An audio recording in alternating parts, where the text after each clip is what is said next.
Hey guys, welcome to the third video in my marital therapy series. Today we're going to be talking about premarital therapy.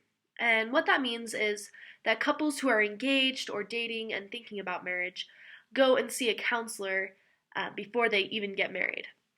Now, some of you may be thinking, well, that's a lot of waste of money. Why would I do that?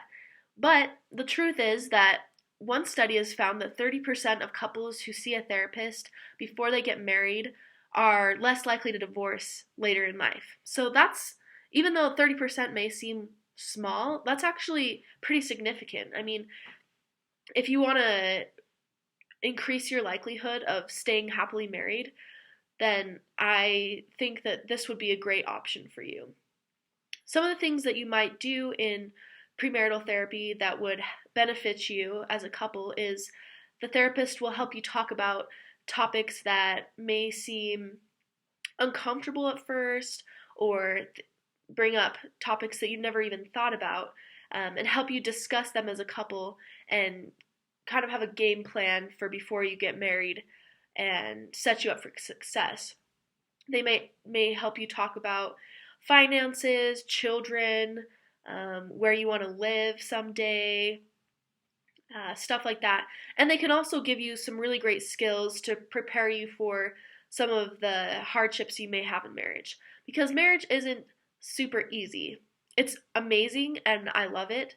I'm personally married, but it's hard because you're living with another human being and you have to learn how to get along with them and look past their weaknesses and stuff like that. So it's really helpful to have skills before you commit to this kind of relationship to help you succeed. So some of these might be how to resolve conflict, how to listen to each other,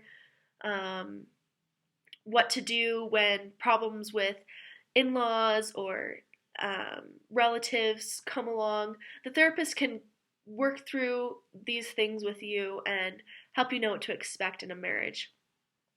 And then the last thing that I wanted to talk about is some people say that they're hesitant to go to premarital therapy because what if it brings up problems and you end up ending the relationship because of it.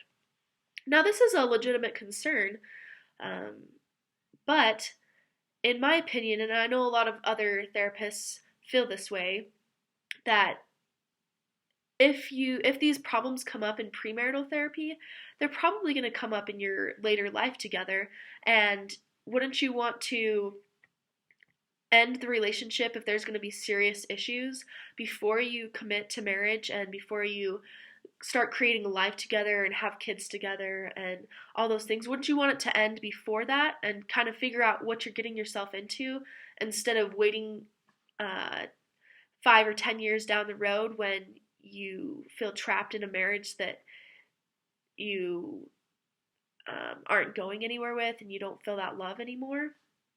So it's kind of a toss-up. You have to decide what you're willing to do. If you really want to make your marriage work, maybe it's better to have it end and find someone who you're not going to have those problems with. So it's really up to you, but the benefits far outweigh the negative aspects. And the only other negative aspect that I can think of is the cost. But if you just consider how much money you're spending on your wedding and just work it into your wedding plans, I think it's totally reasonable to see a therapist 1 or 2 times before getting married. So hopefully this video has been helpful. If you have any questions, like I said in my last video, feel free to comment below, and I hope you have a great day. Thanks so much for tuning in.